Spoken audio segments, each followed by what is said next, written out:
మహబూబాబాద్ జిల్లా ఢోర్నకల్లో పలువురు విధ్వంసానికి పాల్పడ్డారు.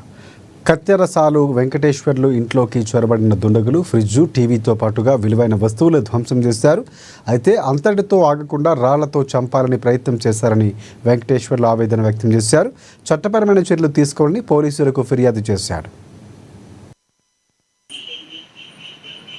హాస్పిటల్ పోదామని దెబ్బ కొట్టి ముఖం అంతా వాసింది. ఖాళీ చేసింది కదా.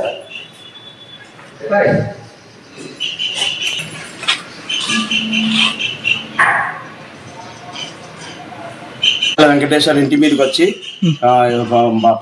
బెస్త ఈరయ్య కొడుకులు ఇద్దరు వచ్చి గేటు తాళం పలగొట్టి గేటు దూకొచ్చి తలుపులు, టీవీ, ఇంట్లో కుండలు, నీళ్లు అన్ని పగలగొట్టి కుర్చీలు, ఫోటోలు, మా తాత ఫోటోలు పలగొట్టారు. దీని చట్టప్రకారంగా న్యాయం చేయండి. అంత చేసేదంతా ఈ విధంగా దాడి చేశారు.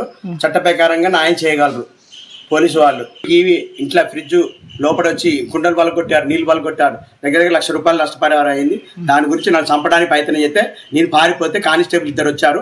ఇద్దరు రాగానే బండి మీద తీసుకుపోమంటే మీరు పోయి స్టేట్మెంట్ ఇవ్వను. నీ స్టేట్మెంట్ ఇచ్చి ఆటోలో వచ్చి మళ్ళీ మా పార్టీ కాంగ్రెస్ వాళ్ళు చెప్పి ఈ విధంగా వచ్చాను.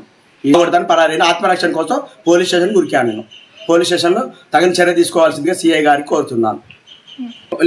సిఐ గారు చట్ట ప్రకారం తీసుకోకపోతే వాళ్ళ చేతుల్లో నా ప్రాణం పోద్ది. ఎప్పుడు పోతుందో తెలియదు.